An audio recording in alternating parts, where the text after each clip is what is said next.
Live everywhere. Daily Co's Radio on netrootsradio.com presents David Waldman. Kagro in the Morning Show.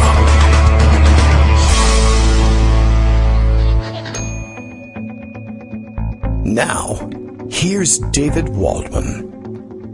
Hey, good morning, everybody. How you doing? It is Friday, August 21st, 2020. The convention is over. Well, the one we're going to be interested in watching anyway. I guess we, hate and fear watch the, perhaps, bits and pieces anyway of the convention next week. If it happens, I mean, the Republicans now have a monumental task ahead of them. We'll talk with Ian Reifowitz about how well everybody seems to think the Democratic convention went. I assume that there are corners of the internet in which there are Republicans grousing about how terrible it was, but that's to be expected. But most of the intended audience of the convention thought it went relatively well, if not spectacularly. Lots of interest in the evolution of the modern convention in the age of COVID anyway. And certainly a lot of plaudits for the technical execution of a very difficult event. So congratulations to everybody who made that work. And more news, I guess, now as we turn our attention, or, the nation turns its attention anyway, ostensibly to what the Republicans will have in store, to the extent that anybody's interested in what Trump Republican Party has to say at this point. There's been no lack of news about what it is that Trump wants to be passing on in terms of message to the American people. I guess he's sort of oversaturated. He's overexposed himself. I think he will understand the idea of media overexposure. But, he's never been off of our television sets, and I don't know that anybody's really looking forward to finding out what they do with all the television time that they are handed. But they've really kind of, I don't know, they've got a hell of a challenge ahead of themselves. Maybe it comes off. Maybe they actually have technical abilities beyond our expectations. But remember that even when they thought they were going to just do a regular convention, which still requires an enormous amount of planning, and they screwed that up right away, they've been messing with, or I guess Trump's been messing with, the planning aspect of this for a long time. It was originally slated for Charlotte, North Carolina. It's now back there, but only after a brief stop, virtually speaking. Anyway, in Jacksonville, Florida.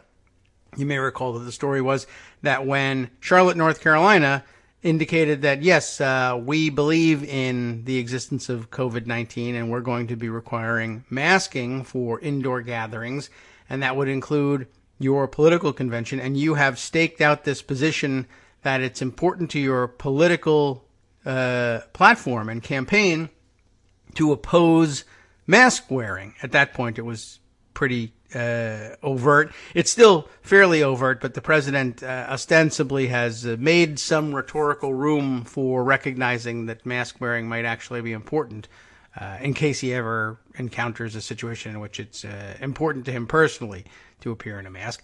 Anyway, so as a result, they said, well, if you're going to make these requirements, we're going to leave.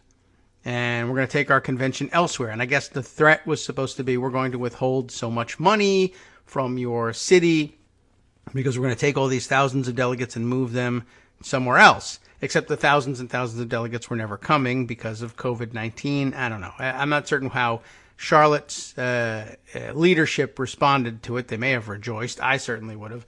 And they said they're going to move out of town down to Jacksonville, Florida, where Governor Ron DeSantis was dedicated 100% to the Trump anti-science, open your eyes and look around you agenda, and would not require masks. And then, of course, in, I don't know, it was like a week or 2 weeks or maybe even less, that they continued with the charade to pretend that they were going to be moving their convention to Jacksonville, Florida. They may have really thought that they were going to do that, whatever amount of time it was. During that period of time, COVID-19 and reality caught up with Florida and began punching them with both fists in the face, although you might argue that it was themselves doing it, or Ron DeSantis delivering the blows, I guess. Anyway, they found out COVID-19 was real, and it was in Florida. And it was then very quickly discovered that it was in Florida in numbers such that Ron DeSantis could no longer guarantee that Jacksonville wouldn't, in fact, require them to wear masks at their convention, which I just thought was going to end up being an ironic joke because, of course, with something like 3 weeks or whatever it was, 4 weeks left to go before the actual convention came off, you can't just switch back to Charlotte. Unless, of course, you had never made any real plans for Jacksonville to begin with, nor, for that matter, any real plans for Charlotte. Although, I guess in the many, in the several years during which they have had previously known that the convention would be in Charlotte, but prior to COVID-19 and then the COVID-19 related cancellation, they probably, somebody somewhere probably did their job and did some planning. So there was some infrastructure in place in Charlotte, and they just, I really thought that they would resist and Trump would never turn around and go back, but he did, and decided that the convention should go back to Charlotte. But it was going to be virtual anyway, so it should really cause the people who plan these things no problems. Trump doesn't plan anything, as you know, and he kind of wings everything, up to and including showing up at pediatric AIDS fundraisers, you may recall. And not only does he not plan anything, to hell with anybody else's planning. And apparently he spent this week, to no one's surprise, he spent the week watching intently on television as the Democrats had their convention so that he could anger tweet about what he saw on television, which is what he usually does during the day. And you know, embarrassed himself in all the usual ways this time. But apparently he's spent the week also barking orders at whoever it is he thinks can pass on orders to the people who may or may not be planning and executing the Republican National Convention. So the word is, I guess he's watching what the Democrats have done on TV and giving orders based on that about how he wants his convention to go. It might be, I want one of those, or do it the opposite way, or whatever you do, don't do this or that. I wouldn't be surprised, given the positive reactions to the way the Democrats handled their roll call of states, if he sent out word that he wanted exactly that as well, maybe with 2 plates of calamari. I mean, maybe that's how he's going to handle things. And so probably, I don't know, I'm sure people are scrambling at the last minute trying to come up with ways to meet his demands. Most of them probably won't be met just because there's no logistical opportunity to meet them. And probably also, they're probably trying their best on whatever they can meet demands on. And what they can't, they're probably quietly hoping he'll forget about between issuing the demand and looking for it to be fulfilled. Well, I hope that's also the case with what he was barking out last night. Apparently he spent some time with Sean Hannity, and people are a little bit worried, and they should be, although, again, there is every possibility he will forget about what he said last night between last night and Election Day, but telling everybody that he had plans to dispatch law enforcement of any kind he could scrounge up were going to be dispatched to the polls all around the country, which means in very certain locations around the country, which means in the cities where there are greater concentrations of Democratic voters, and especially Democratic voters who fit the demographic profile in his head, i.e. they are darker skinned than, well, I guess darker skinned than he actually is, not how dark he paints his skin. But that makes it easy for him, and he figures that's all fair game because something reasons, also socialism, and no one's going to worry about it. So it's a big fear, of course, but I do have my doubts about his ability to pull it off and to remember that he asked that it be pulled off.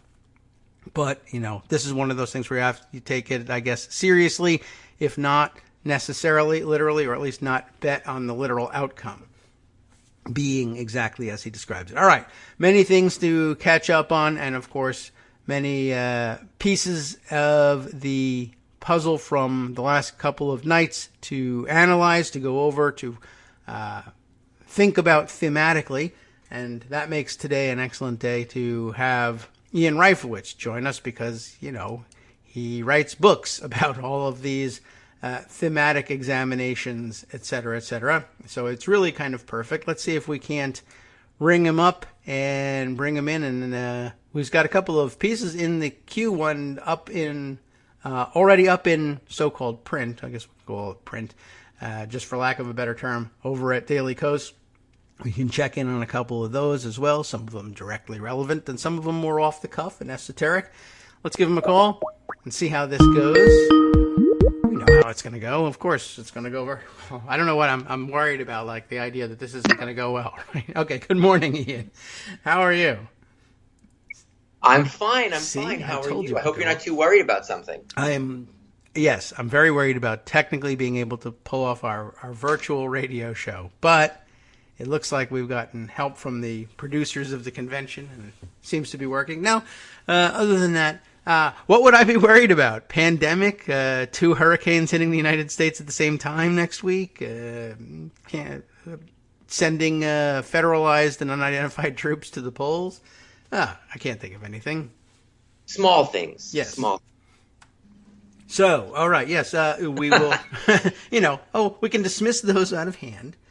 Look, who knows what's going to, at this point, trying to predict which of his crazy ideas he's going to be able to execute, I don't know. And I think he'll probably be more concerned for the next week or so on the fact that, his convention coming up. It's a television show. That's going to consume him endlessly, I would think.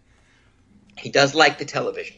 Yes, he's an intimate relationship with it. And so he's back in his role as, he was never really the producer of The Apprentice, but I assume here he thinks that everyone's job for the next week is to get it ready to look like, to present the television picture that he wants. I assume he's already working on his hair for next Thursday night. And he probably feels like we've stolen his thunder by having fireworks. I know that was on tap for his convention. Fireworks in Washington, D.C., though, not Wilmington. He probably feels like that was stolen from him last night. And if it was, terrific.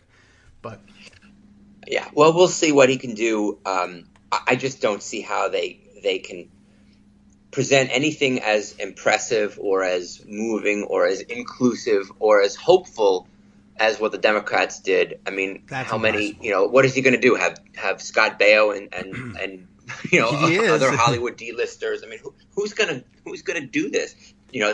Anyway, we'll find out. Yes. I just don't think that they've got they may even have people with the technical expertise to do the things they want to do, but he keeps barking out contradictory orders, and I don't, I guess at some point they're just going to have to say, oh, look, we're going to do what we're going to do. And, he'll just claim that those were his ideas anyway, if they come off well. And if they were his ideas and they're disasters, he'll just blame someone else. So I suppose they should be resigned to it. Right. But what we do know is what happened in the last couple of days. And not only the technical expertise that was shown, but a lot of, of course, as always, a lot of effort to coordinate the themes of each of the nights and weave them into an overarching narrative and leave America with a message that they can take away. And that's right up your alley, sort of figuring out what the rhetoric, of course, of political campaigns. You've spent most of your time recently decoding the rhetoric of the right, which will be next week's feature. But you move just as easily in decoding. Well, actually, I've spent just as much time, certainly with your previous book, decoding the rhetoric of Obama and the left. So I don't know why I'm stuck on the new book. Well, rather than new, old, newness. It's all important. Yeah. Maybe. Okay. Well, what did you see during the week that grabbed your attention and you wanted to point out to folks? Well, look, I don't have any unique insights here. First of all, President Obama, whose rhetoric is the one I'm most familiar with, having done the book in 2012 on his ideas of America, and his speech the other night was striking. Not completely out of character with his previous 25 years of public remarks, but he took his usual familiarity with, and that's beyond that, expertise with, brilliance really with using history and talking about history, and he applied it to the present in a very different way than usually than most presidents, really any president ever has before, when talking about one of his successors. Yes. Right. I mean, that we know. He still talked about hope. He talked about the hopeful things in our history, how we've overcome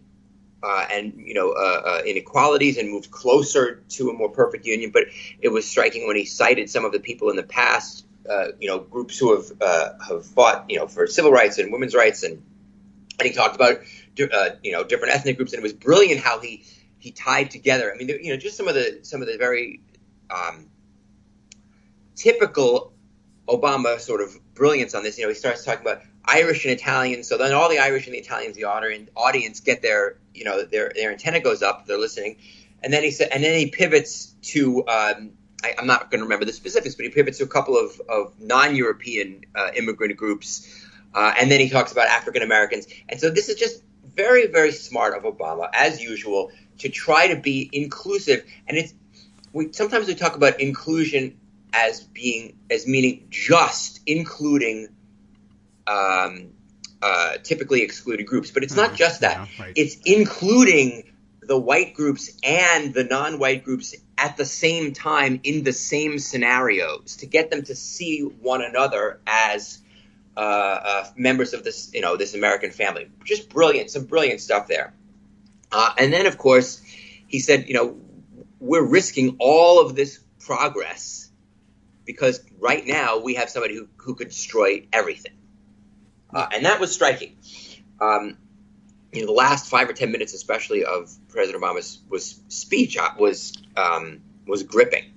And then last night, I think, again, I was really, really impressed with Joe Biden.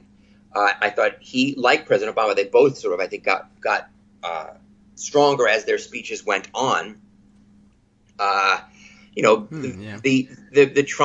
Trump, as well as all of his, minions, have been portraying Biden as somebody who could barely string 2 sentences together. Biden gave a terrific speech. He was empathetic. He was powerful. He was emotional. To say he was coherent, I mean, that's ridiculous. The man has, done how many debates just in the last, 8 or 9 months, speaking off the cuff, and, was totally fine and far more than coherent. But last night he really took it up a notch. It was compelling. It was compelling. He had me on the edge of my seat. I wanted to see, and not just in the way that I watch Olympic figure skating, to see if somebody would fall, but because what he had to say and the way he was saying it really drew me in. So I think Biden did everything he needed to do and more. The conventions are really mostly, the convention plus the vice presidential, selection are mostly places where at this point in the campaign, you can either screw up or not screw up. Yeah. And they did, I think, even more than not screw up, because to some degree, because, Biden hasn't been out in public, on the hustings. This was the first national address he'd had in a while, although he's been making speeches and he's been rolling out policies and doing just fine with them. The stakes were a little higher here, and I think he knocked it out of the park. And it's going to be impossible, not impossible for them to say it, but nobody's going to believe it. The idea that this man is somehow in decline. I mean, he was large and in charge last night, Joe Biden. I thought he was just outstanding. Yes, that is going to put a major dent in their one hit that they've got at the moment that they're working on with Joe Biden, that he's not all there. He can't put a full sentence together. Of course, I assume that they'll just say, well, so he reads off a teleprompter, big deal. But yeah, I mean, people will either have seen the speech or have seen at least some clip of it on television. And I guess unless you're 100% in the Trump camp, that attack just isn't going to ring true. I also noticed that, and there were some people who questioned it, although I think the decision was the only one that they could have made and the right one. The other Republican attack on Biden is, of course, about his son Hunter. Where's Hunter? And he's the one that's really truly corrupt in all of this Ukraine situation, not President Trump, well, there he was introducing his father at his biggest possible moment. There was no way to make Hunter's introduction to the convention and the country bigger and more upfront and really more fearless than to just put him there. So they did it. That's a great point. That is such a great point. I mean, we've talked about this before, and I'm probably going to write a short post about this at some point when I can get it together. Just the idea that the whole impeachment trial really exposed the bogus nature of the Hunter Biden charges and essentially, pre-cleared the country, pre-cleared the Bidens on those charges, because everybody knows that they're just bogus Trump BS. And in the idea that Biden has problems speaking. I mean, Trump is anybody who's watched any press conference or any remarks of Trump's that are unprepared. I mean, he really is the person who can't string two sentences together. The whole idea of the mental decline. This is a guy who had to take that test, the test for potential mental declines. No one else has had to do that. And there's even been some interesting videos people have, slapped together. And maybe I wonder if we'll see one of them either make the rounds again or even make it onto the air in part, comparing his, say, testimony before some of the House committees of relevance back in the 90s and his current rhetoric. I mean, there's a startling disconnect between what he was able to put together. It was never, smart or erudite necessarily, but it was coherent back in the 90s when he was speaking from prepared remarks, but also some off-the-cuff discussion. Yeah, just the general the cadence, the patter that he had in the 90s when I guess that was his peak, and today. I mean, really, I guess even if all you are is a fan of The Apprentice, it should be pretty obvious to you that things are pretty different. But all right, we'll see whether that doesn't become highlighted in the next week. Usually he does okay, reading a prepared speech, and the conventions, I guess the last convention he went through, he did passably well, but it's always very obvious when he's just reading things about which he's not particularly interested.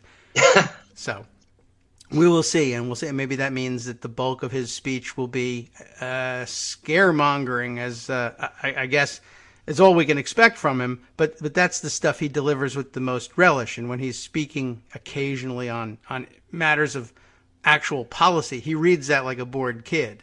So I imagine he'll demand that his speech be mostly about, well, scaring people, which I think is what you imagine it will be too. Well, yeah, you got to give the guy a little chance to have fun if you're his employees, right? Yes. Well, he'll insist on it, certainly. But in particular, I noted in your sharing is it still upcoming piece, still in the works? Yes. Yes, okay. So we can move on to discussing that. Well, we can start now, and of course we have our break coming up. But I got a sneak peek at Ian's piece here, so I don't want to spoil it necessarily for anybody, but I think they know where you're going with this one.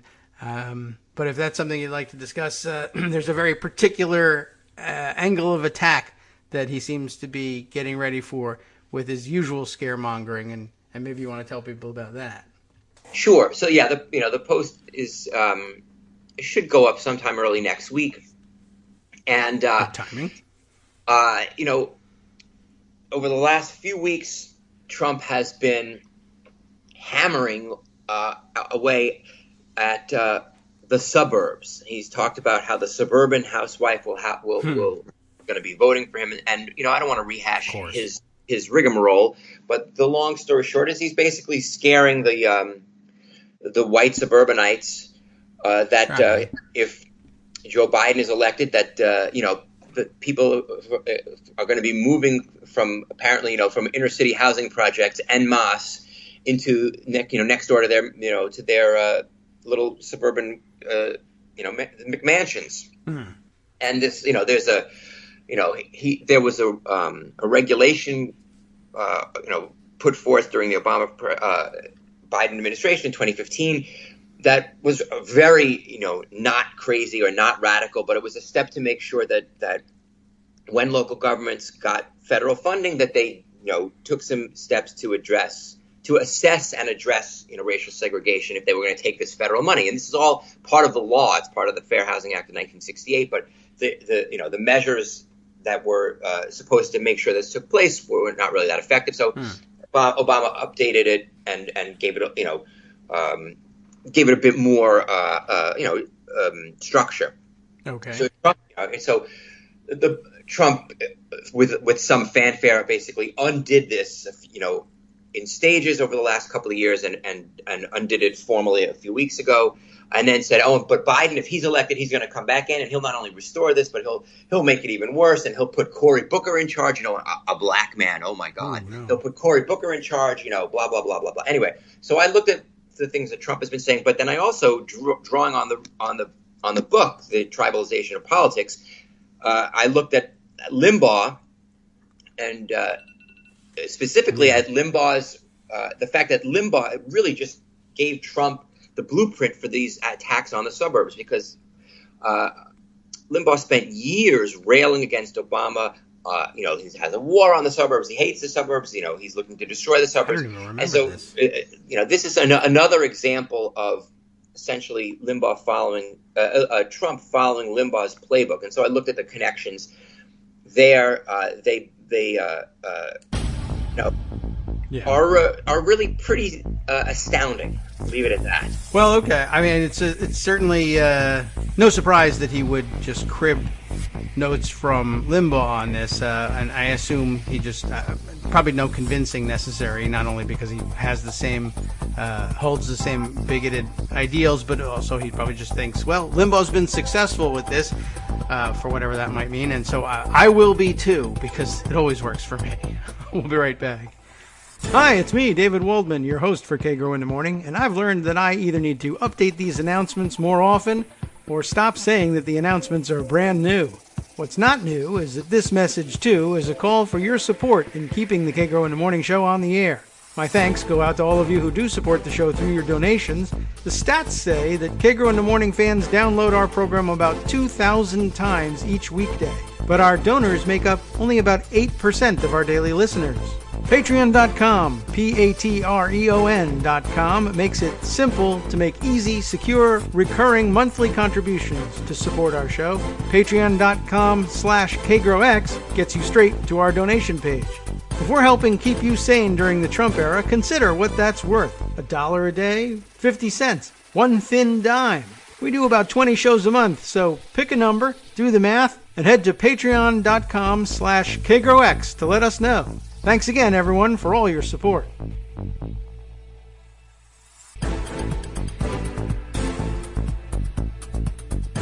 Welcome back now to the Kagro in the Morning Show here on Netroots Radio. We'll continue on with Ian Reifowitz joining us, giving us not only his impressions of what went on at the convention, the Democratic convention over the past week, what's to look forward to. I was going to say look forward to it. Well, look ahead to, anyway. If not, I mean, I guess that means the same thing. But look forward means, it makes it sound like we're eagerly anticipating having a great time watching the Republican convention. I just don't think that's the case for any of us here. I assume somebody anticipates it with relish, but I am not certain who they are. I guess the QAnon nuts, perhaps. Well, I wonder if they'll be looking for, and I wonder if it'll be fulfilled either, whether they'll get some sort of weird signal. I guess they can divine signals of any sort from anything. It doesn't really matter what you bring them, but that's another topic. But we were just discussing as we were heading out into the break, this particular angle of attack that Trump has been borrowing from Rush Limbaugh, the attack on Democrats in general, but in first on Obama and now on Biden, just because he's there, I guess. The idea that they're somehow waging a war on the suburbs, and I was saying during the break to Ian, I missed this entirely, not only because I don't listen to Rush Limbaugh, but this one still didn't rise to the level of my notice the same way the other ones did. Maybe some of the other more outrageous rhetoric would make headlines as people reacted to it, but I never noticed that he was insisting that there was some sort of war on the suburbs. I'm not certain why I missed that one. But Well, good. It makes your life a little I guess happier to that's not true. hear Okay. Yeah, so not a failure. everything that Limbaugh spews. But yeah, look, it's part of a larger set of arguments that Limbaugh and Trump have made, which is essentially that Democrats are not interested in and actively opposed to the interests of white people, which is ridiculous. And they do this, as you and I have discussed before. They do this because it's the only way they can appeal to white voters who are not wealthy. The only way they can appeal to middle class and working class white voters is to do so on the basis of race. We're with you, and they are with them, and pitting white and Americans of color against each other is the only way to win those voters, because Republican policies, and this is just as true under Trump as it was under George W. Bush and even Ronald Reagan, though their economic policies only benefit the wealthiest Americans. Yeah, that's how we've talked about this some, but there's this terrific book by Ian Haney Lopez called Merge Left. He goes into this in quite some detail about what kind of messaging can work that Democrats can deliver to middle class and working class white voters who are persuadables. They might respond to a message of racial division, but if you explain and you pitch to them the idea that Republicans are spewing hate and trying to make you resentful of Black and Hispanic and other Americans of color in order to distract you, right? Republicans are doing this in order to distract you from the fact that their policies don't help you. And we can talk about this in the campaign. Look at while Republicans and Trump are talking about the suburbs and making up lies about who's going to be moving to the suburbs under a Biden administration, while they're making up stuff and lying about stuff, what did they actually do? The one major legislative accomplishment they did was to pass a tax giveaway at the hundreds of billions of dollars over the next number of years, almost all of it going to the wealthiest Americans. That's money that's not going to middle and working class Americans as our government gets further and further in debt. And then, of course, it's coming from them, right? Well, and what do they say now that, oh my God, we can't afford more relief, more spending to help with COVID? Why? Because of our debt. Well, why do we have this debt? Well, because you gave all the money away to the wealthy. But so Republicans did one major thing, which was a huge tax cut for the rich, and the other big thing they tried to do was repeal Obamacare and take health care away from middle and working class people who got it.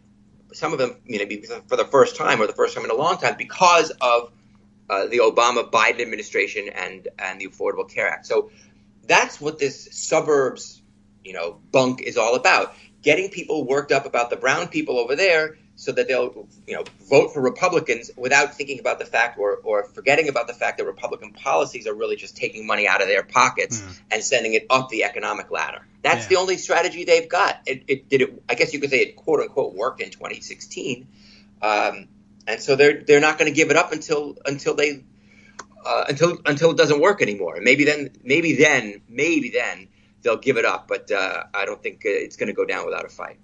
Yeah, I'm sure they'll. I assume that they would then just spend the next run up to the next election explaining that it's not that it didn't work; it's that there were other factors that caused us to lose or all be arrested for treason or whatever it is that happens afterwards. But they'll be invested in insisting, no, it will work just fine. We can try it again. We have seen them on occasion, the Republicans, Republican officialdom saying, we lost very badly. We need to conduct an autopsy and figure out what it is that cost us the election. And sometimes they even appear on track to possibly, nail it. Like, okay, we're too racist. When that was the conclusion, they, I don't know, they went right back to it and said, I guess maybe I don't know, could you say Trump forced it on them, or was it just that's where the rank and file stayed and Trump read it better than those of you who published the autopsy? I don't know. I'm not certain how I would analyze that one. But they did end up not only right back where they started, but worse off in terms of getting away from the racism. Anyway. No, I think you analyzed it quite well. I mean, they had a primary in which the hate was on the ballot, and the sort of the post autopsy more inclusive Republican idea was also on the ballot, and Trump got a hell of a lot more votes than Jeb Bush. Yeah. So there you go, and John Kasich, and Marco Rubio combined, and he won, and so the racist view won, and now it is even more entrenched as the dominant force in the Republican Party. And we've talked about how it's been there for decades, going back to Nixon and the Southern Strategy and Reagan, and even George H.W. Bush and the Willie Horton ad. But I think there were times in the 2000s when I think George W. Bush was better in terms of avoiding race-based rhetoric.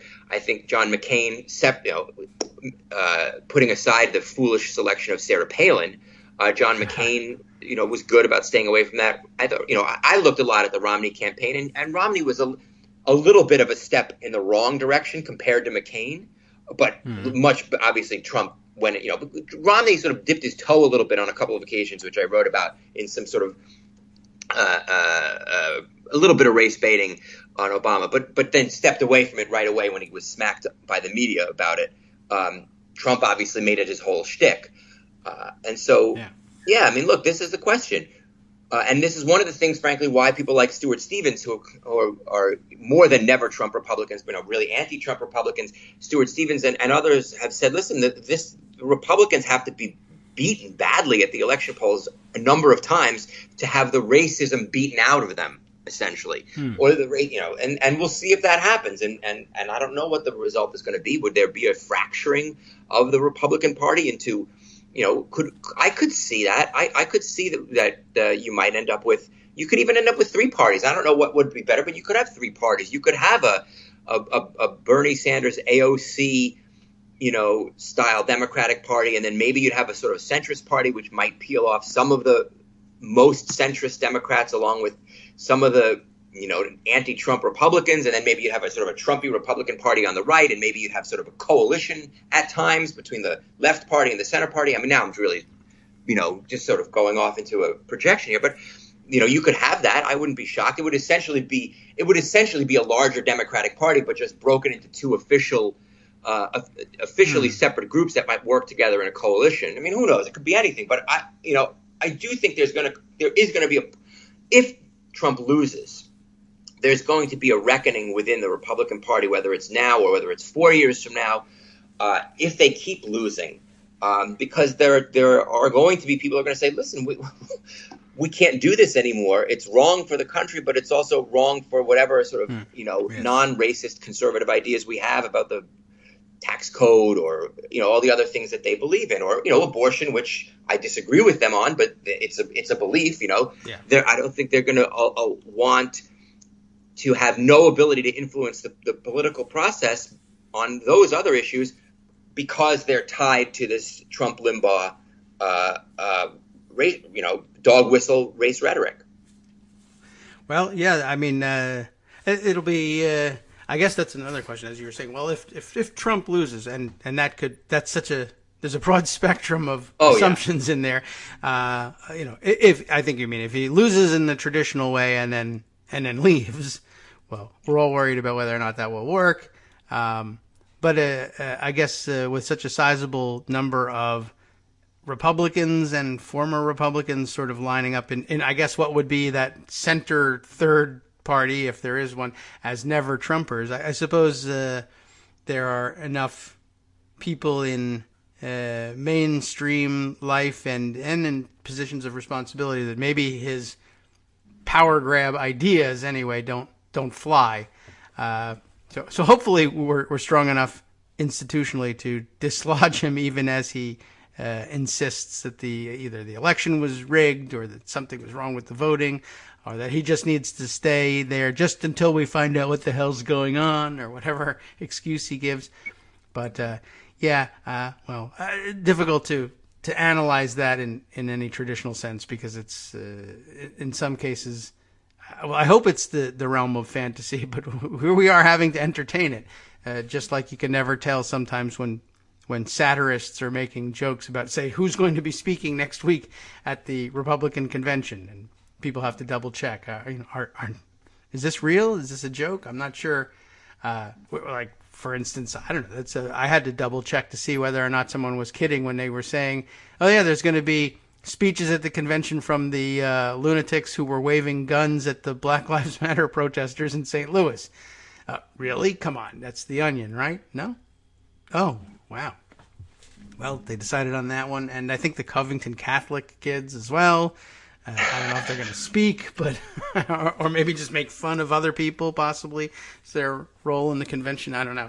But anyway, yeah, we have to look forward to this and decide how much craziness we really think can happen. And unfortunately, like, for instance, the rise of the QAnon nuts, and the fact that we're going to be apparently actually have to seat one from Georgia, since she's won the nomination for a very, very Republican district, and I don't see any real chance of all of the Republicans there waking up to the lunacy before Election Day. Yeah, we've got a real issue on our hands here. Yeah, I mean, Marjorie Taylor Greene, I believe is her name. Yeah. Mm-hmm. I mean, I wrote about her a couple of weeks ago in a larger article I wrote. But yeah, I mean, it's so far beyond where I imagined, and I think where most people imagine American politics could go, that, cliches don't even do justice to it. And yeah, I just spent a few minutes talking about what might happen in 2024 after Trump loses, but he could still either somehow win, whether that's through some voter, whether his, voter suppression gives him just enough votes or whatever, or as you said, he could make it difficult to, to get him out. I mean, we've got to make sure that we win by 15 points, because with all the shenanigans he'll pull, he can knock that 15 down to, maybe to now down to 10. But if we win by 5 or 6 or 7, he can knock that down to a point where really he could change the result in some way. So we've got to make sure, I gave you some idle speculation, but now forget about that and go out there and let's work our tails off to show that, to show the American people and to some degree to show the rest of the Republican Party that massive defeats are going to be what they will be faced with for generations, as long as they stick with Trump and Trumpism, or one of these future junior Trumps like Tom Cotton of Arizona, who remember called for considering at least sending armed soldiers into the streets against peaceful protesters, and then Trump did it anyway. Mr. Upside Down Bible did it anyway. Don't get me started, obviously. Why not? This is content at this point. I'm on a roll. Yeah, right. Okay. Well, I'm going to look back for the. I don't think I caught the piece about Marjorie Taylor Greene. I'll have to look back. It was a passing mention in a larger piece. Not passing mention, but it was in a larger piece about Trump and extremism. I'll send you a link later on. Okay. It was a few weeks ago. Great. All right. Well, I'm sure everybody will want to maybe take a peek at that. We'll include that in our roundup. So we've got a lot on our plates, a lot to worry about, not just in the form of the destroyer Trump, but QAnon, the growth of the conspiracy. I'm reading so much about it. Not that I haven't spent a lot of time on it already, but it's really exploding in the media. Really on a different level, a different angle, as well as I'm reading more and more pieces about people.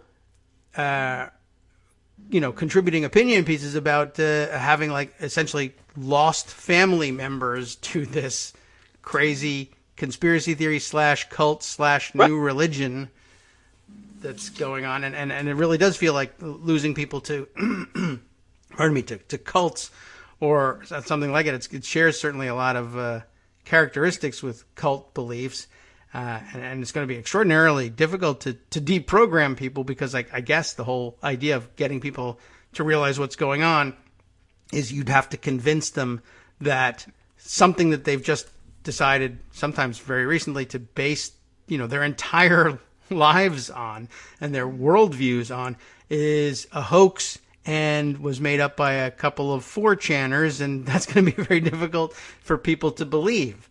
I don't know how we're going to wrest people out of this. No, I don't know. And it does feel like a cult. I mean, when you have people who believe something as ridiculous as the things that the QAnon believes, I don't know what you call it other than a cult.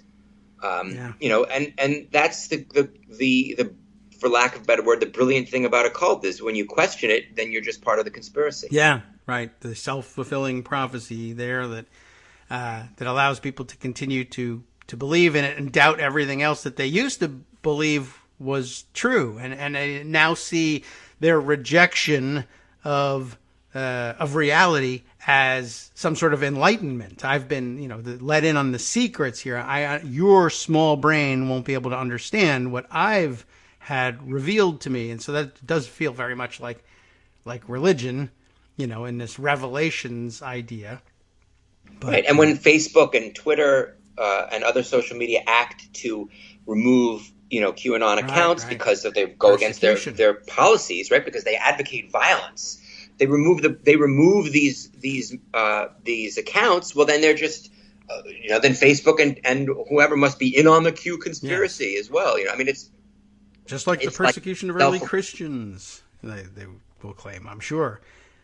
And so now we face the possibility of having one in Congress, which I think I spent some time on it yesterday. I think is extraordinarily dangerous. I'm not certain what kind of ground they stand on to do anything about it, which is also scary. I mean, I know procedurally what they might be able to do.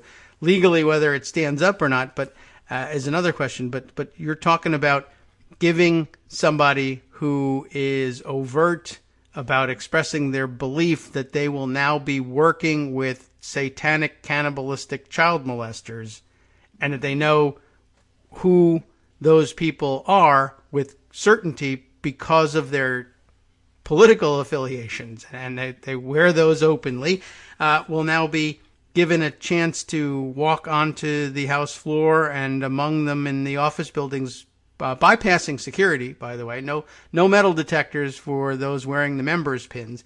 And, I mean, given that the FBI has identified, or been willing anyway, to this point, to identify the domestic terror threat that QAnon poses, I mean, it's not that much different from saying, yes, look, we had an election fair and square, and the Hezbollah candidate won here, and we'll have to admit them to the floor. And, of course, the Republican reaction to that would be, that's outrageous. We could and should do anything we can to prevent that from happening. It's suicide, possibly literally suicide, for Democrats to agree to seat somebody who views themselves as a holy warrior and assassin dispatched by Q to enter the lion's den. No, you're exactly right, and your analogy is perfect.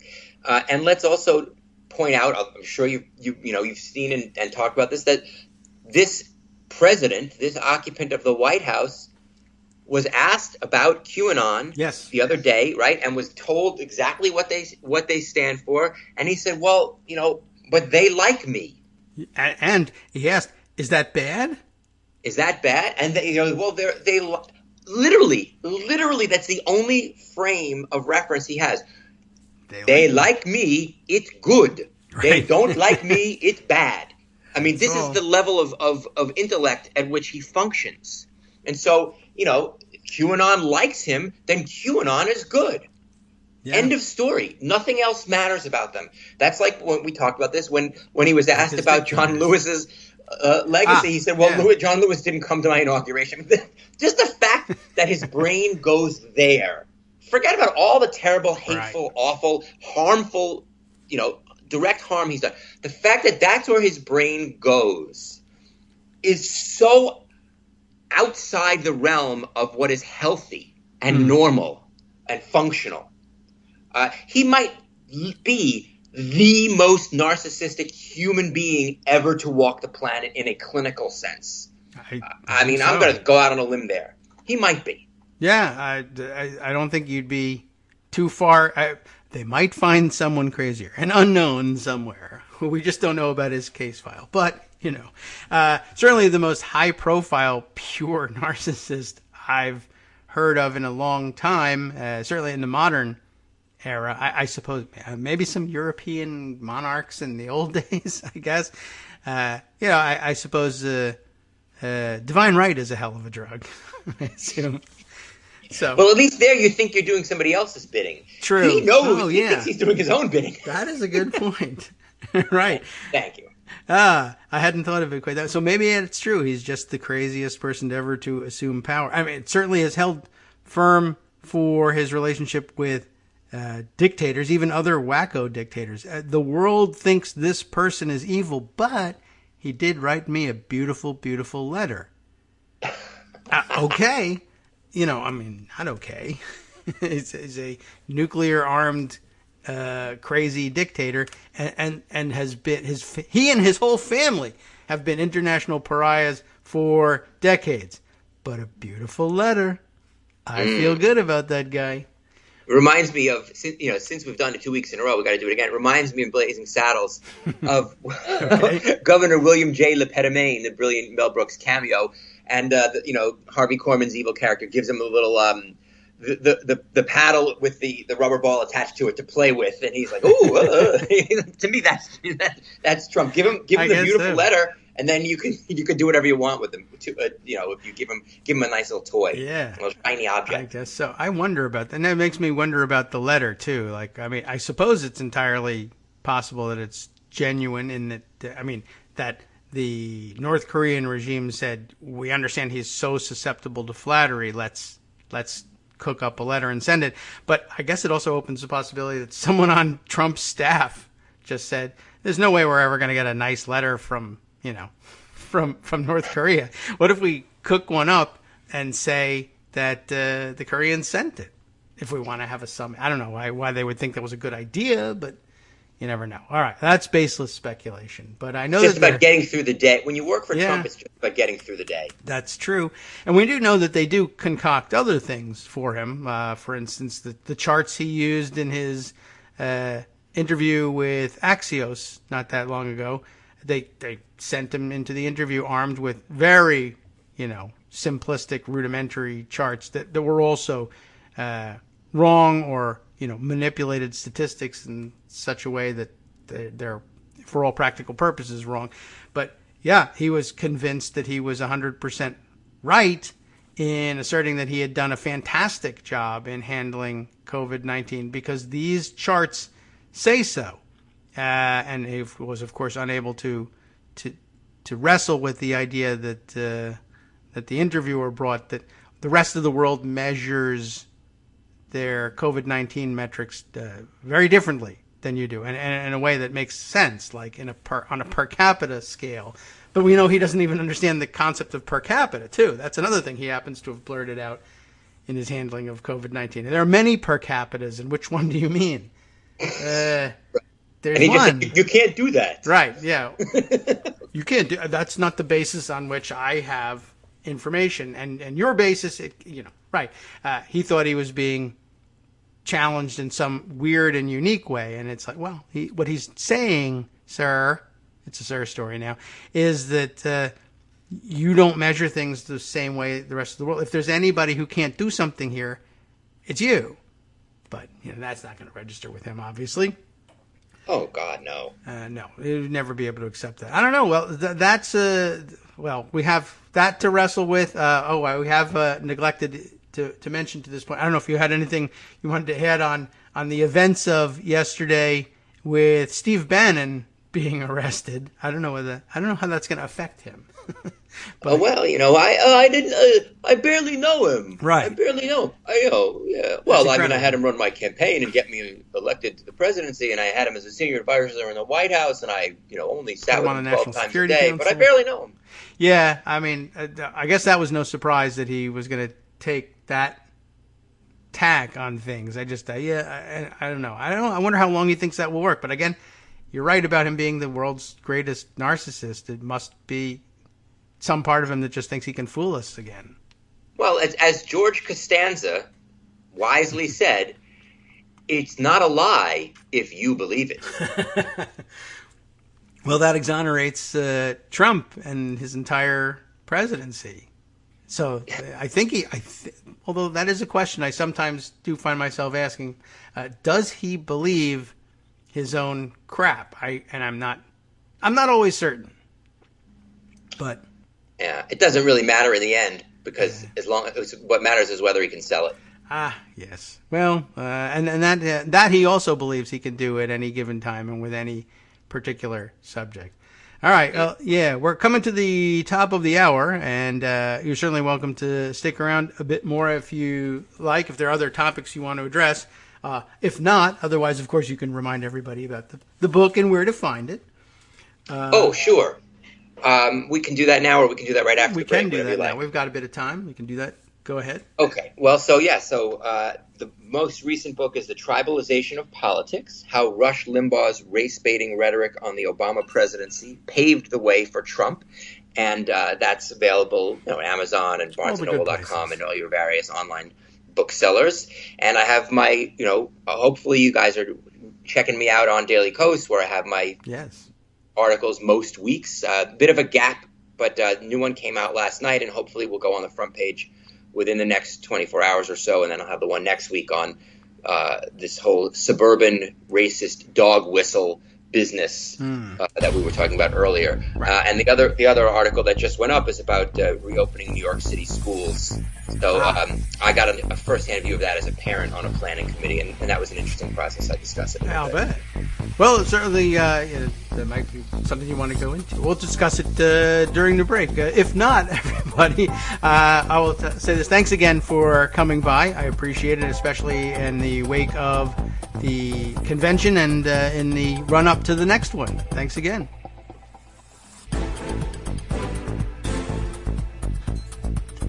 Welcome back now to welcome back now to the Kagro in the Morning Show. Ian Reifowitz with us just for a moment more, just to kind of wrap up and sign off for the day. We were just talking about his the piece that's upcoming. You mentioned is about reopening the schools in New York City. You got a firsthand view of how that's working.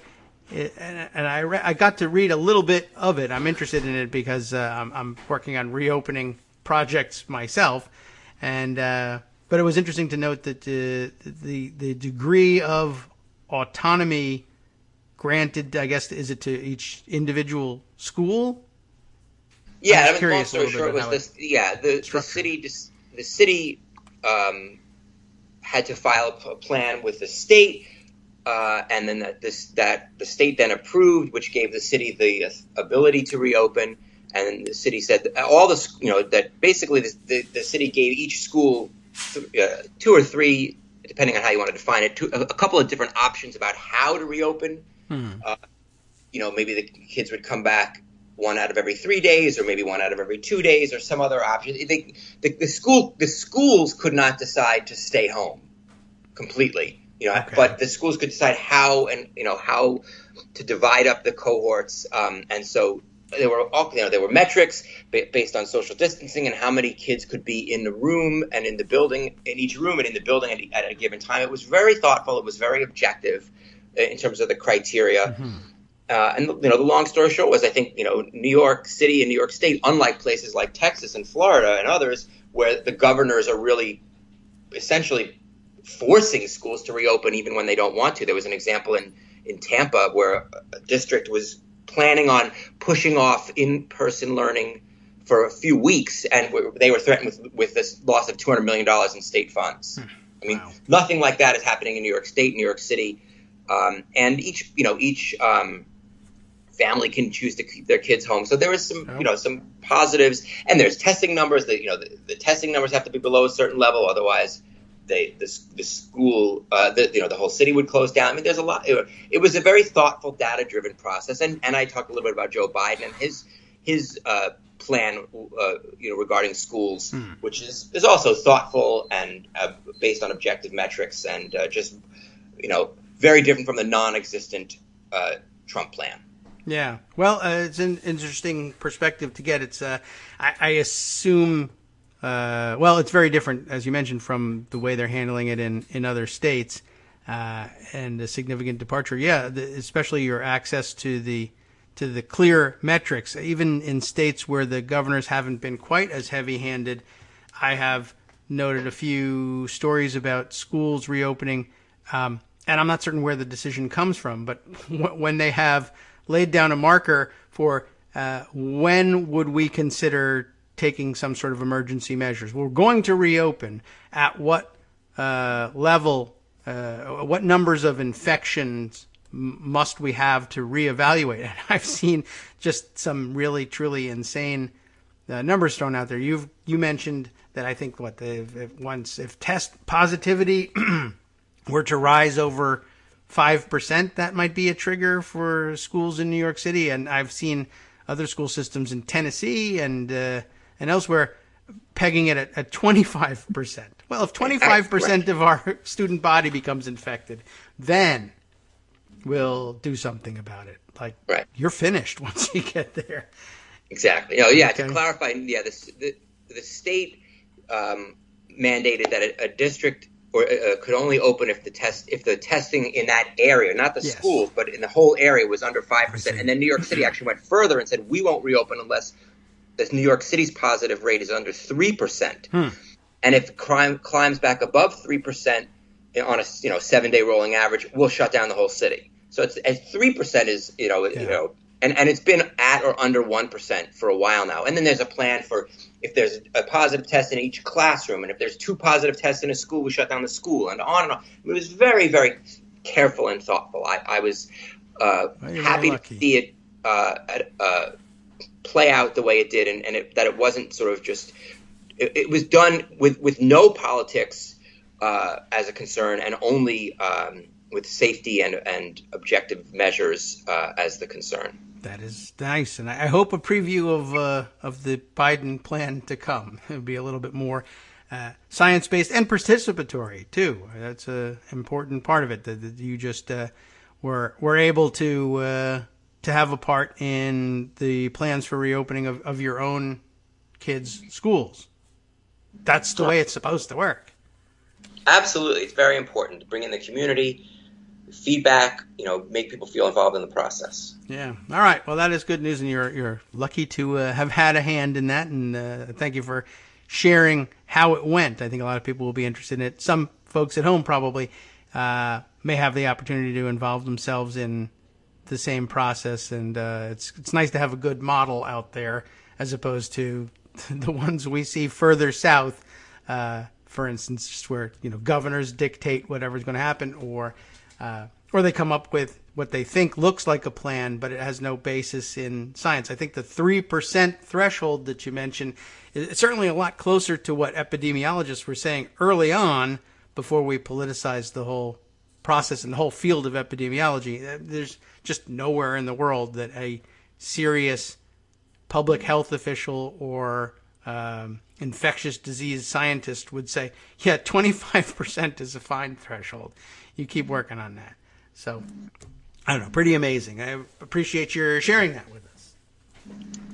My pleasure. I hope readers, take from it some comfort, maybe, and looking at the issues, and also it reinforces the contrast between, although the focuses of the pieces in New York City, it crystallizes, for me at least, again, the contrast between the Biden approach and the Trump quote-unquote approach, such as it is. Yes. All right. Well, we'll see that play out in the coming days. Thanks again. We'll check in. Oh, no. Now, next week, I understand, right, we're taking a break from our schedule, but after that, you'll be back. So we'll have the benefit of an additional week to digest the Republican convention agenda, although it might have been fun to talk to you next Friday, but I'm sure we'll catch your observations on Twitter and elsewhere. Probably I won't be able to help yourself to some extent. I don't know how thorough a vacation taker you are, whether you're one of the turn off the electronics people or not. I'm going to do my best, David, to Okay. Good luck. let America survive their taking in of the Republican convention without my wisdom. Okay. And I will say I'll place a bet on something so outrageous happening somewhere along the line that you won't be able to help yourself. We can, But I hope you can relax.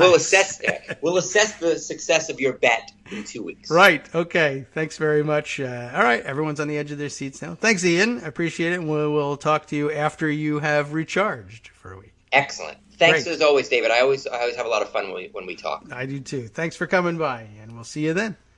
Take care. All right. So now, turning our attentions elsewhere, we will dive into. Oh, look at this! I've placed Pocket way over to the right here. I couldn't find it on the screen. There's so many other things I've opened up here. This and what's been going on and been reflected in the Twitter feed lately. It's a million different directions to go with. Steve Bannon, as we mentioned briefly yesterday, so much developed in between the breaking news of his arrest, including the discovery that he actually was arrested, not just indicted, and now I assume you all kept more or less up to date on what happened, and we got some interesting details. The strangest of which, to my mind, were, let's see, we found out what it was that he was being arrested for, and then we learned a little bit more about the project and the people who were involved in it. It was the We Build the Wall nonsense, and that they essentially, raised money via GoFundMe, millions of dollars, on the pitch that they were going to be privately funding the construction of a section of border wall, just to sort of, I guess the idea was, we're going to cut through the red tape and build the wall, this portion of it, privately. At the time, of course, Trump was battling with the Congress in seeking funding for the wall. I guess his first attempt, trying to do it by the legal methods that our Constitution lays out, having the Congress appropriate money by statute and signing it into law and then executing that appropriation. That wasn't going to work for him, or at least not at the level that he was hoping for. And so I guess this private group decided, what if we just raise the money ourselves and build the wall, and we'll build the section, parts of the wall, if it really were to cover the entire border with Mexico, would have to be apparently on private land. Not that the Trump administration didn't actually have underway plans to seize that land by eminent domain, but it's a lengthy enough process. This was essentially a red tape cutting idea.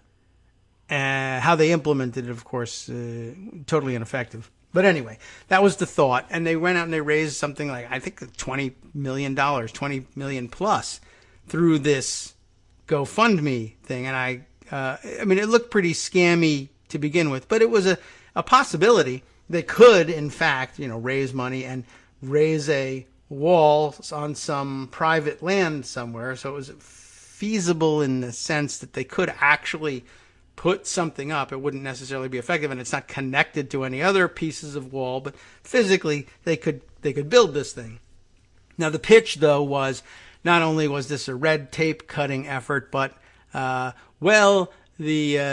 quasi internet celebrities who were going to be running this thing, we're doing fine on our own. We're going to be able to put every dollar that gets donated, and there's going to be no overhead here. We're not taking salaries. We're not paying ourselves. We're not skimming off the top. We're going to put every dollar into the construction of the wall. And I don't know. I mean, I guess at this point, do people even have any reasonable idea of what to expect in exchange for whatever it was, $20 million? How much wall could $20 million build? On the one hand, most people might think, sounds like a lot of wall. But apparently, in the real world, where they're constructing this thing using federal dollars on federal land, I don't know how much $20 million buys you, because they talk about their wall, the federal wall, in terms of billions. several $100 billion to stretch this thing out across the entirety of the border. Anyway, the long story short, as we learned yesterday, complete fabrication, total lie. They did build the thing, but the fabrication was that we're not going to take this money and steal it. So of course they're going to. You just gave a group of some of the most aggressive grifters in the world access to a pot of money. They're going to take it. As it turns out, the guy who was behind the GoFundMe, and I've already forgotten his name, which one he was, but oh yes, Brian Colfage, right? He in particular said, well, I'm not taking any of this money. And immediately he said about trying to wiggle out of that. And I credit to him for this. He didn't simply say, oh, but that's just BS. I was telling people to get them to give me money. Of course I'm going to just take this money. He went out of his way to try to, finagle something so that it didn't look like in whatever records they were forced to disclose that he was simply taking the money. But as it turns out, he was just stealing it. And what he was doing with it was really kind of fascinating all by itself. Let me grab what I have parked in Pocket about this thing. You've heard all of this, but I feel like I need to comment on at least some of this. Whose tweet is this? Evan Hill, who apparently works in visual investigations. Those great, interesting, interactive pieces that get laid out so intriguingly on the New York Times. Right? Visual investigations at the New York Times. And he tweeted out, it gets better, this story of this arrest. He's got a whole thread of this thing. He started off just by thumbing through the Bannon indictment, and this is where he discovers it. Okay, so we'll start at the beginning of this. From the Bannon indictment, someone apparently used border wall money to buy themselves a nice little pleasure craft named Warfighter that they are about to lose.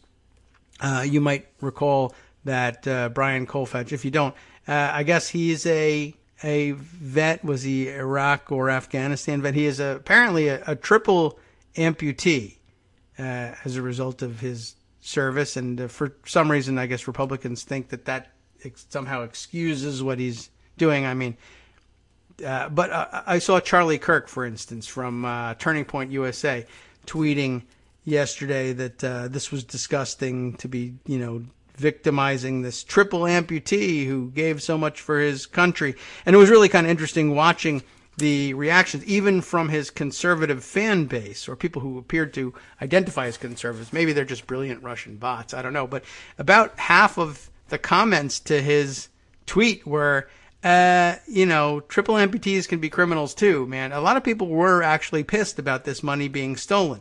A lot, predictably, still about half of the people were like, I would get ripped off again because it owns the libs somehow. But no, they have a real problem on their hands. Anyway, as Evan Hill is observing here from the indictment, he's grabbed a bit of one of the pages here. Let's see. Any and all funds contained in U.S. bank account number, and they give the number. Do you want it? It doesn't matter. It's empty now. Held in the name of Timothy Shea. That was being targeted here in the thing. And then, of course, the real property. This, I guess, is a list of items that were going to be seized by the government in prosecuting this case. The next one is the real property described as a 2019 Jupiter Marine boat named Warfighter, and real property described as a 2018 Land Rover Range Rover with vehicle identification number, and it's very long, and I could read it to you, and I don't think that it's a violation of anybody's privacy. There's nothing you can do with any VIN, but whatever. So he bought himself, put a bunch of money in a bank, bought himself a boat, and bought himself a Range Rover with the money that he was totally going to put into the wall. The next tweet is, I guess, the registration information on Warfighter. I don't think there's anything particularly interesting about it other than if you want the stats on it. It is a 40-foot boat, so some significant size here. 2018, nice and up to date, and it's a nice boat. There's a picture of it in the next one, and you'll even be able to see it in in photos elsewhere. Because check this out. It gets better, says Evan. Kolfage used the boat he bought with illegally siphoned We Build the Wall funds to sail in the July 4th Trump boat parade in Destin, Florida. And here is a photo taken from an Instagram account pointing that out, complete with Trump flags, gigantic Trump flags, and a girlfriend in bikini of some kind. I think this must be the person I saw in one of the other photos of Kolfage currently circulating, a picture of him taken from his own perspective, I guess with his own phone camera, relaxing in bed at the Trump International Hotel in Washington, D.C., and someone who I imagine is the same person here in the bikini, sitting in a thong in front of the television set. So he's living his best life as he's ripping you all off. I think that's fun. But the layers of fraud in all of this, I mean, one, raising money to build the wall privately, which was maybe a scam all by itself. And then two, telling everybody he wasn't going to take any salary from it. Then three, turning around and stealing all the money. Four, buying himself boats and cars, right?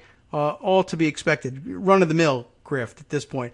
But where it really goes next level is, Trump has been insisting that these boat parades are not only that they're important and that they are indicators of how he will surprise all the prognosticators and win, because, Joe Biden doesn't even have any boat parades going on, whereas he has had multiple boat parades, to find out that they're not even really necessarily organic expressions of support from lunatic boaters, but in fact are operatives who don't own the boats except insofar as they're able to steal money from people to put, get a boat together and outfit it with Trump flags. How many more of the Trump boat parade boats are bought with stolen money? I think I saw even our own Hunter speculating, probably a pretty good chunk, maybe bordering on 100% that money was stolen somewhere along the line. So really a boat parade of criminals who have stolen their boats. That, very likely to be true. I don't know. I just thought that was really astonishing.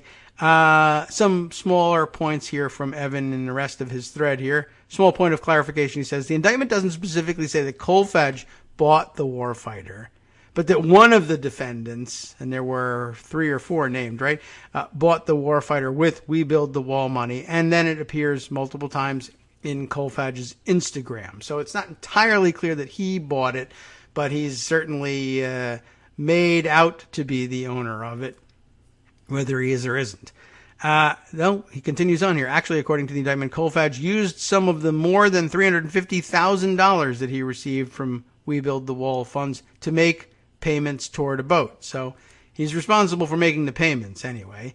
Apparently, Warfighter has its own Instagram. How do you like that? Here it is in full 4-motor glory. It's important to have those 4 motors. And, of course, the bikini person as well, who, I don't know how impressed they're going to be with Kolfage when he loses all of his money or goes to jail, but we'll find out. Maybe she'll go too. Closing the loop on this, he says, public records show that a vessel with the warfighter's hull identification number, that is to say, that boat, the warfighter, is registered to, I mistook their legal status, Ashley Ann Kolfage, Brian Kolfage's wife. Yes, okay, so I guess that's the bikini person. Well, good for them. He's made an honest woman of her, although I think that she's maybe not so honest. And I don't know if he's able to make her honest, but that's the saying, as they used to say. When people who were, you could assume, were otherwise not engaged in criminal activity got married, right? The sex shamers of the world used to say, you were making an honest woman of her.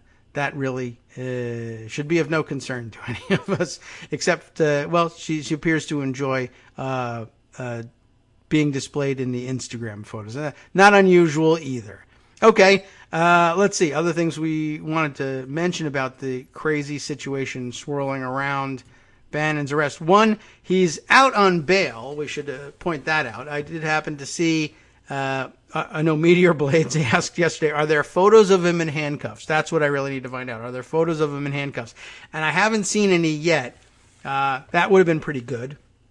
But I did see a courtroom sketch. You know, they don't do the photos in the courtrooms of him in handcuffs and a mask in the I guess in the arraignment that took place. He's out on, I think, $5 million bail, and I'm not certain that was a great idea. I'm not certain whether that's enough to keep him from running, but he might not run because he may, at the moment, believe that he'll be pardoned by Trump in all of this. And these are federal charges, so they're eligible for the pardon. I'm just not certain where Trump stands on his relationship with Bannon and whether or not he'd be willing to spend a pardon on him.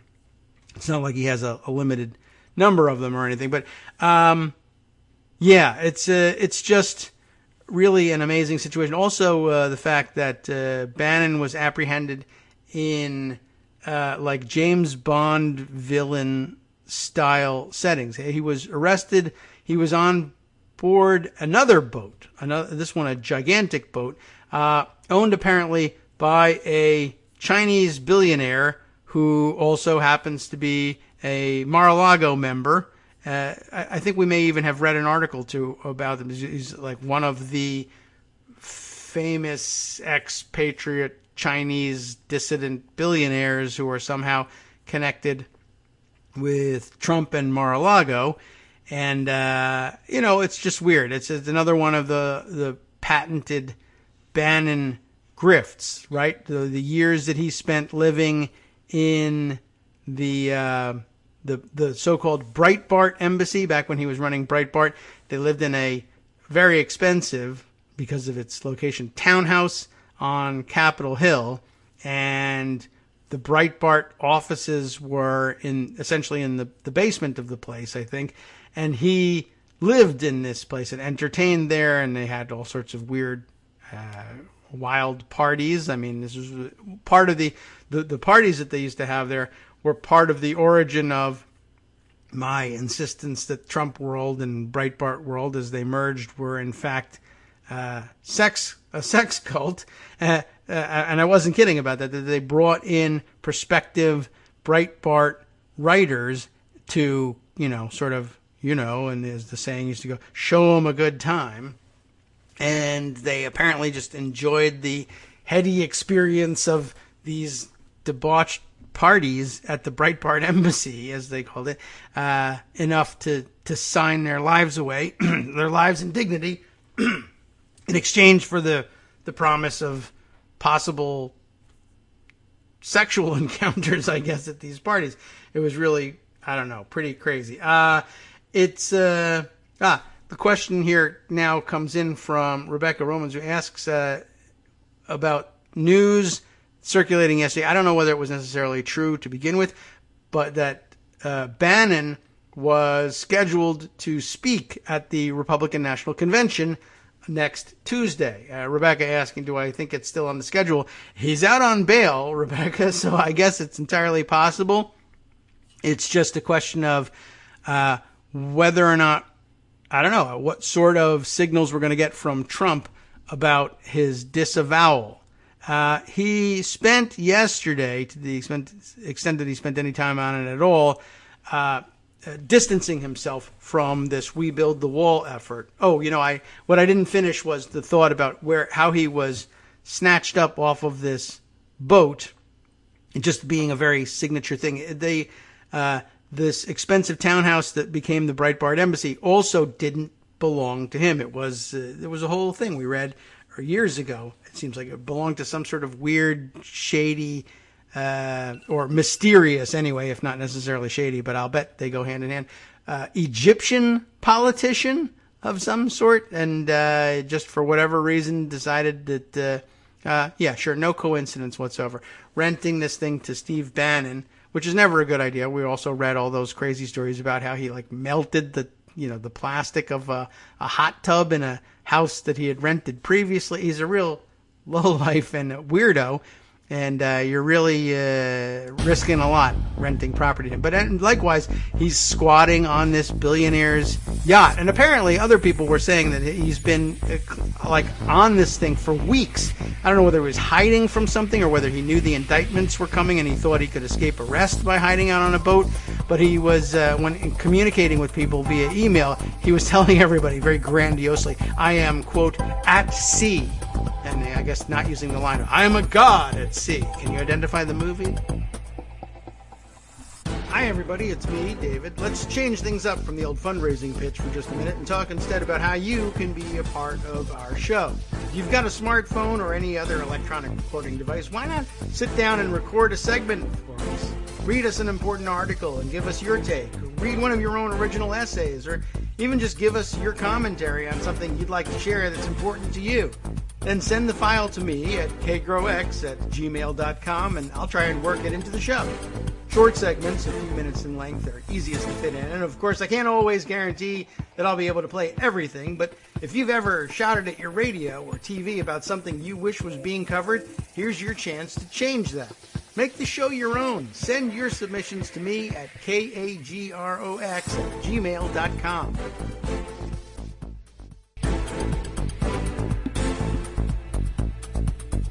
All right, welcome back now to the Kagro in the Morning Show here on Netroots Radio.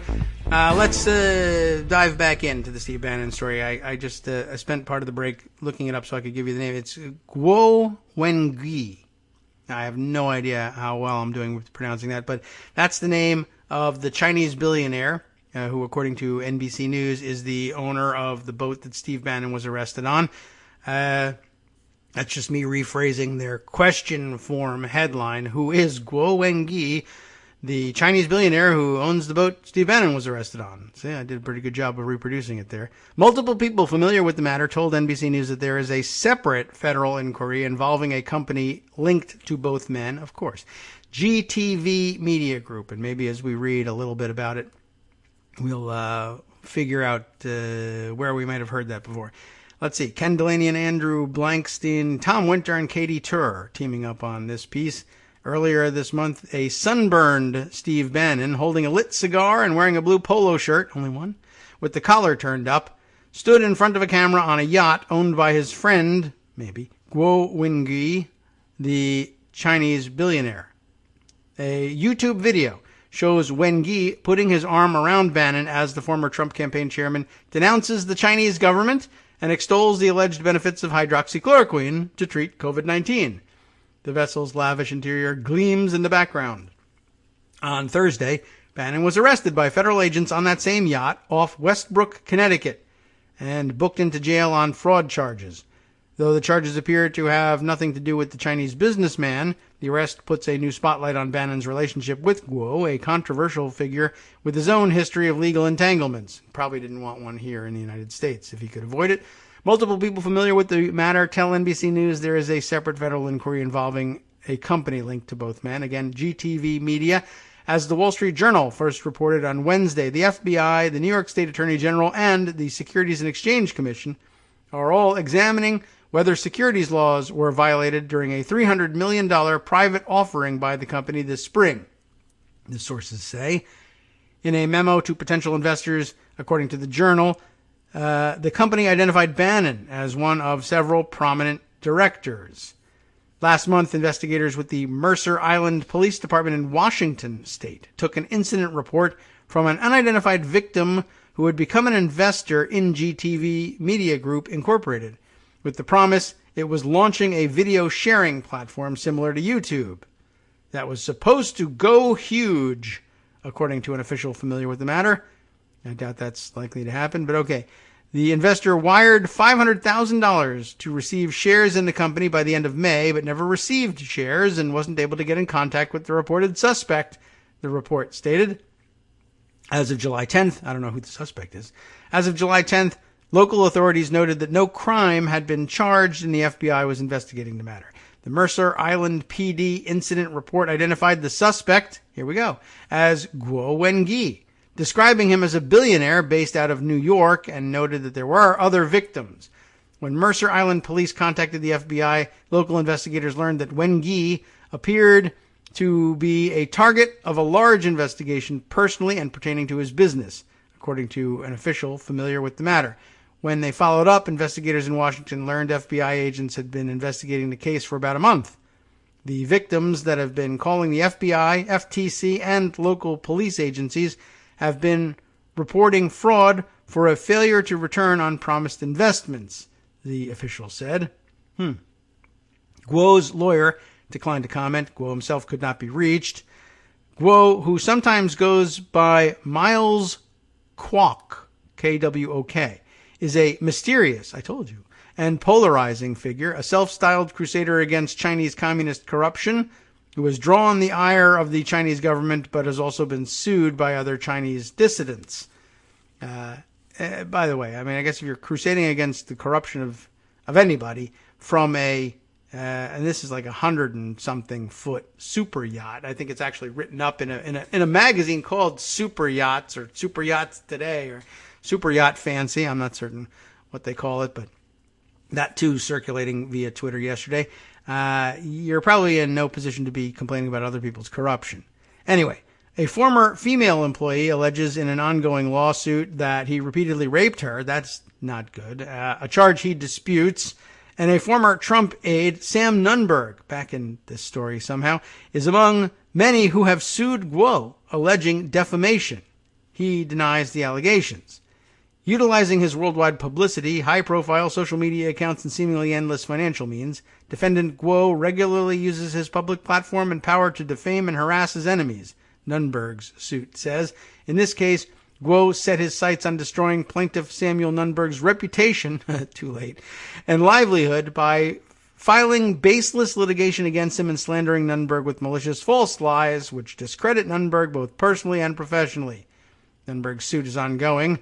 Guo, who by all accounts made his money in real estate and securities, portrays himself in interviews and court records as an exiled whistleblower, proving an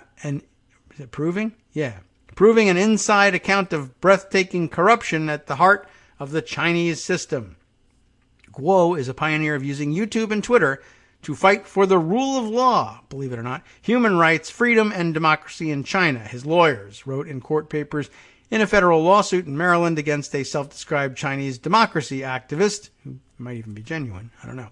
Guo has exposed widespread corruption in the Chinese Communist Party, multiple senior officials of the Chinese government, and their family members.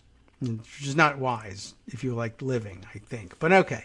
That lawsuit, but it would be brave if true. That lawsuit itself offers an illustration of the divisions of opinion about Guo. The defendant, Hongquan Li, is a well-known dissident who says he participated in the 1989 Tiananmen Square protests, accused Guo on social media of being a gangster, a communist spy puppy, rapist, that comes up again, and of suffering from schizophrenia. You shouldn't be diagnosing people remotely, but okay.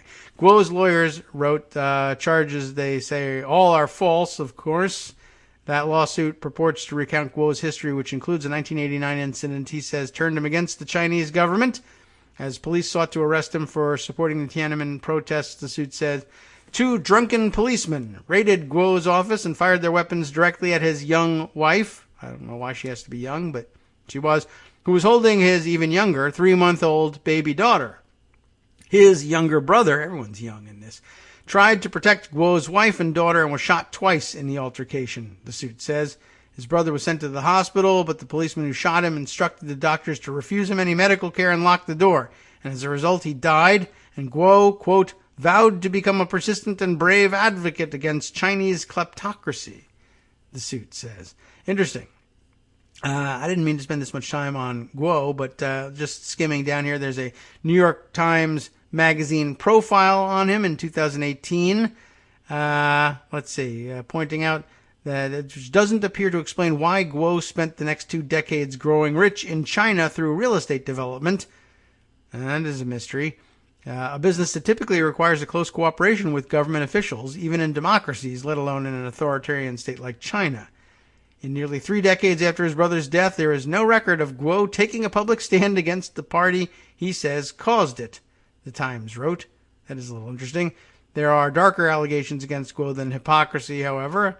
There's the lawsuit in New York State filed by a 28-year-old Chinese woman who says Guo lured her to the U.S. from China to work as his assistant and then kept her prisoner for 3 years, repeatedly assaulting and raping her. She escaped while in London and went to the Chinese embassy and there filed a criminal complaint with Chinese authorities. Wow. And here the connection to We Build the Wall finally pops up. Let's see, in a statement from the lawyer, Mr. Guo is aware of the situation involving Mr. Bannon, who's been a strong ally in fighting for freedom and democracy in China. Guo's past efforts with Bannon and fighting for democracy in China had nothing to do with the We Build the Wall organization or Mr. Bannon's activities with that organization. Could be true. Guo appreciates that unlike the Chinese Communist Party, the United States of America affords all individuals accused in the United States a fair trial before an impartial judge. Yeah, right. Okay, sure. Let's see. Anything else? Any mention of his... no mention of the membership in Mar-a-Lago in this article, but maybe it's in the New York Times profile. We'll see if we can't dig that up. Anyway, that's whose yacht he's lounging on. I don't know what he thought he was doing there or why he was telling everybody he was at sea there. By the way, in case you were wondering about the reference, I'm a god at sea, right? From Overboard. What was that? I don't know the year that was in. Goldie Hawn vehicle. Remaking a classic film, Swept Away, which was a lot darker than the Kurt Russell and Goldie Hawn rom-com, I guess you could say, Overboard. But anyway, it was a good line nonetheless. And I can imagine Bannon saying it while he's out there sailing around. But apparently, there's more to this, in addition to the fact that he was seized off of this James Bond. It was basically the next best thing to being seized out of a volcano lair. But also of interest, Trump's effort at distancing himself from the project.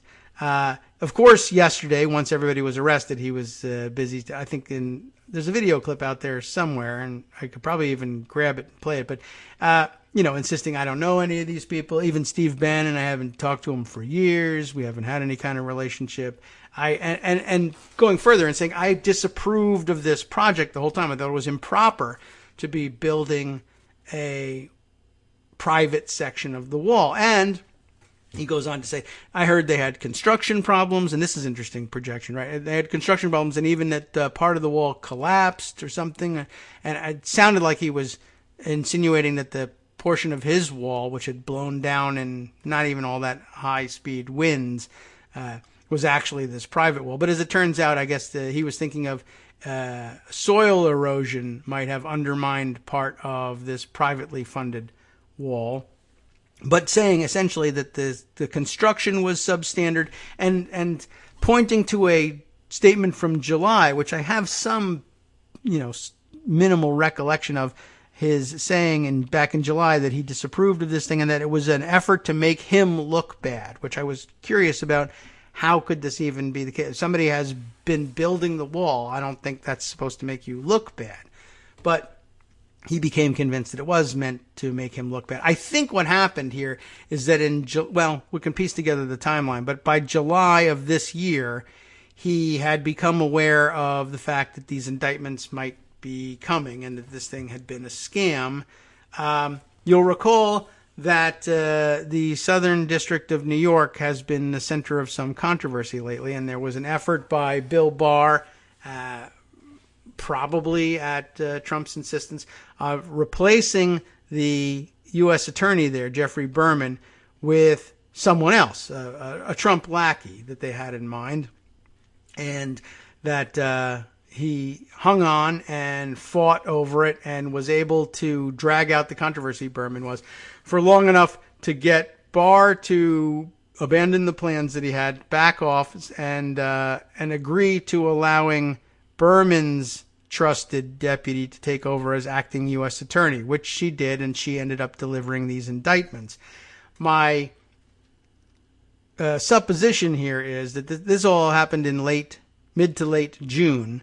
I think even in failing to replace Berman with a hand-picked U.S. attorney, Barr became privy to information about what the office was working on and who was in their sights. It may be that he alerted or had someone else alert Bannon, and maybe that is the point at which Bannon decided to go to sea. And he probably thought he was, I don't know, I wonder whether he even thought he was hiding out effectively on a super yacht off Connecticut. Like, it's not hard to get to. And I'm sure he wasn't depriving himself of time on shore either. Anyway, that part I'm less sure about. What I'm a little more confident about is the possibility that the July 12th, I think, denunciation from Trump of this project probably grew out of the fact that he learned from Barr and the Justice Department that everybody involved in it was about to go down. But interestingly, I guess he didn't appear to pass that warning on to Don Trump Jr., whose endorsement, very strong endorsement of the project, remained on prominent display on their website. And that's pretty interesting. That Trump wouldn't warn him off of that. Yeah, about a year ago, Donald Trump Jr. visited the home base of the project and gave it his strong endorsement. Of course, other people pointed out that other figures involved in the scam, including Chris Kobach and what's his name, the guy behind it. I keep forgetting his name every time I get it off screen here. But that they both insisted that they had the president's blessing. And Kobach gave a very clear interview that's also circulating on video, saying that he had just met with Trump recently and told him about the project, and that Trump had been explicit in saying, not only does the project have my blessing, but that I want you can and should go to the media and let people know that this project has the president's blessing. And that might even have been true. I mean, Kobach is as big a liar as Trump is, I think. He could have been making it up, but at that point, I think Trump probably was in favor of the project and only changed his mind in July. And a lot of Trump and Trump defenders were pointing to this July statement as, no, it's not just that I'm distancing myself from it now that everybody involved with it has been indicted and arrested. I have been against it for a long time, specifically about 4 weeks, which, by the way, is just coincidentally a few weeks after Barr turned the Southern District of New York upside down and shook their files out to see what he, should anticipate happening there in terms of indictments and arrests. Okay, so he's gone and done that. Now, Trump also specifically complained that there were construction problems with this stuff, but I want to point out, I know Armando made this observation. The construction performed for Rebuild the Wall was handled by Fisher Industries, which, maybe it rings a bell with you, maybe not. But Fisher Industries, apparently, just pointing this out, even if they did a crappy job on the private side of the wall, they are one of the biggest contractors on the federal portion of the wall, $1 billion+ contract to build sections of the wall. And Fisher Industries was a group that Donald Trump personally and aggressively pushing for being the main contractor on the federal portion of the wall. So to the extent that he now says, well, I heard they had construction problems, you begin to wonder why he's been so aggressive about having them build the federal portion of the wall. And the answer, of course, is that the guy who runs it, there's been like 3 Fisher family members in charge of the company, and they all have individual troubles of varying kinds. But the current head is a big Republican donor, and that essentially is it. And I think they're like North Dakota based, and the senator from North Dakota has been. It's Tommy Fisher is the current head of the group, and it's Senator Kramer. I don't know his first name. Maybe he has no first name. He's Kramer from Seinfeld. From North Dakota, is it? Has, promoted it as a local company. He wants them to get the contract. They're big donors to him. Your typical Republican scam. But anyway, up to now, and maybe even still, Trump has been real aggressive in pushing the contracting authorities to award them the contract based on nothing, of course, except that he, wants to do a favor for a friend who presumably will kick money back to him for doing it. As I mentioned, the rest of the Fisher family, a troubled gang. I happen to have grabbed this piece from Wikipedia about them. So take it for what it's worth. It is Wikipedia after all. Let's see. Tommy Fisher has appeared on local conservative TV and radio and is a donor to several charities and the Republican Party, which is kind of a charity, I guess. Senator Kramer suggested Fisher's Fox News appearances are what attracted Trump to the company. Possible. The money, too, of course. The High Plains Reader, it says here, has documented environmental violations, to be expected with these guys, I guess, and tax evasion by the company, including 169 citations and paying $1 million in air quality violation fines in Maricopa County, Arizona, over the past 10 years. In 2009, Michael Fisher, then owner of Fisher Industries, pled guilty to 9 counts of felony tax fraud, which brings you into the inner circle in Trump world, and was sentenced to 37 months in prison and over $300,000 in restitution. The comptroller of the company, whoever that is, also pled guilty to 1 count of conspiracy to defraud the United States in 2009. And now here is Trump insisting that this group that pleaded guilty to a conspiracy to defraud the United States be allowed to continue defrauding the United States and build the fence. And in case that one wasn't interesting enough for you, or you're thinking of joining QAnon, I do have something of special interest for you. Another former head of the company, David William Fisher, pled guilty in 2005 to child pornography and was sentenced to 10 years in prison. I don't know why you can't also build a wall and be guilty of trafficking in child porn. I shouldn't be unfair to the guy, right? I think that, anyway, he was apparently released on April 30th, 2010. So serving 5 of his 10 years. There, I guess we can all anticipate Trump blaming Obama for letting him off with a light sentence, releasing him after only 5 years in prison for child pornography. But the Q people should have a good time with that one.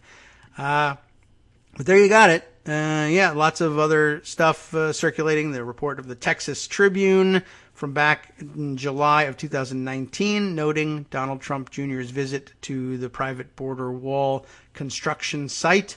No getting rid of that and no erasing it. And yet, Trump, in July of the following year, issues this denouncement of the border wall private border wall effort. Now, again, I think that follows within about 2 to 3 weeks the tumult in the Southern District of New York.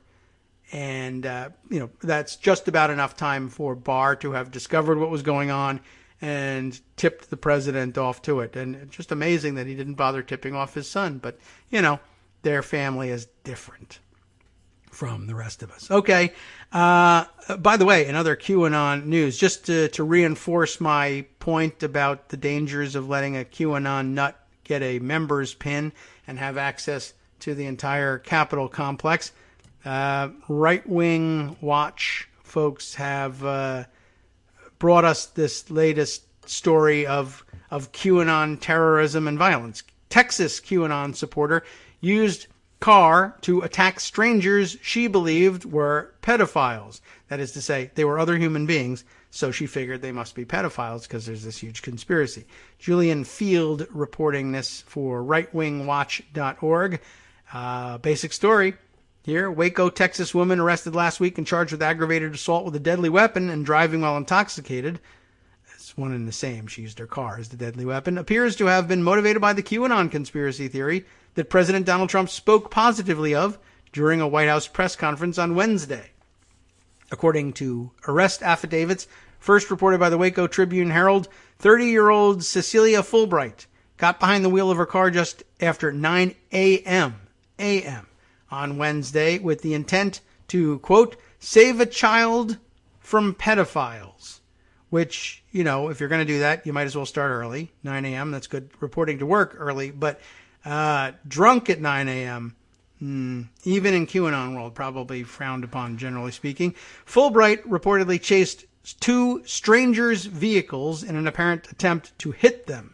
According to a Waco police report, the first vehicle was a catering truck driven by a woman with her minor daughter in the passenger's seat. They successfully evaded Fulbright before calling the police, who, according to an incident report, were unable to locate Fulbright or her vehicle. I assume that she saw the younger daughter in the passenger seat and said, aha, a pedophile catering truck. And they're not catering anything, they're just trafficking that young woman around her, a young girl. I don't know how old the minor daughter was. So there's like maybe a basis in a crazy person's head for thinking this. Apparently, though, she then targeted a second unrelated vehicle, a Dodge Caravan. You know, they're often full of kids, but this one wasn't. Driven by a 19-year-old college student. Fulbright chased the student into a parking lot where she cornered and repeatedly rammed the Dodge Caravan. That's funny because the other top seller for Dodge is the Ram. You get it? Right. No. Okay. That's not the joke that they were going for there. Responding police officers reportedly found Fulbright, quote, crying hysterically and yelling that the driver of the vehicle she attacked, quote, was a pedophile and had kidnapped a girl for human trafficking. Where was the girl? Nobody knows. The arresting officer noted that Fulbright seemed, quote, delusional. Her blood alcohol content was recorded as a 0.21%, more than double the legal limit in Texas. And remember, it's 9 a.m. Fulbright was charged with driving while intoxicated and aggravated assault with a deadly weapon, the latter of which is a second-degree felony in Texas and carries a term of 2 to 20 years. She was released on an $11,000 bond the day following her arrest. Which reminds me, yes, that's why I was wondering, we never really followed up on whether or not the $5 million bond on Bannon is enough, given his grifters / James Bond villain lifestyle. Anyway, news and police reports about the incident have not explored how Fulbright's actions were influenced by her beliefs in the far-right conspiracy QAnon and its new soft front, #SaveTheChildren. Right-Wing Watch spoke by text message Texas-based lawyer Mark Mueller, an acquaintance of Fulbright who originally befriended her in the Austin music and art scene. And this is where it becomes kind of scary, right? On August 6th, Fulbright sent Mueller an out-of-the-blue message containing a link to download the Trump 2020 campaign app. Mueller said he subsequently argued with Fulbright about Trump's political competency during the argument. She claimed that Trump was, quote, literally taking down the cabal and the pedophile ring. One by one, Fulbright wrote to Mueller. What president has even talked about it? That in all caps. It's been going on for centuries. This is the sickness that's captured these people. Many followers of QAnon and its associated myriad conspiracy theories baselessly believe that a cabal of politicians and celebrities, including Hillary Clinton, Tom Hanks, and Oprah Winfrey, are trafficking children, sexually assaulting them, and even consuming their blood in elaborate rituals. QAnon believers often posit that Trump and a team of high-level military operatives are engaged in a decades-long secret war with this villainous cabal and its associated deep state.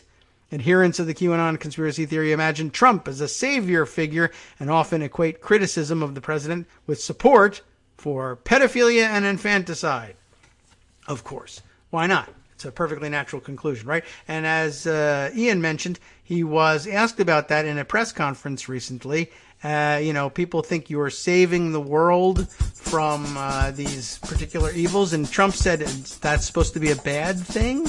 Isn't that good, saving the world? And by the way, am I not saving the world? I think we are saving the world.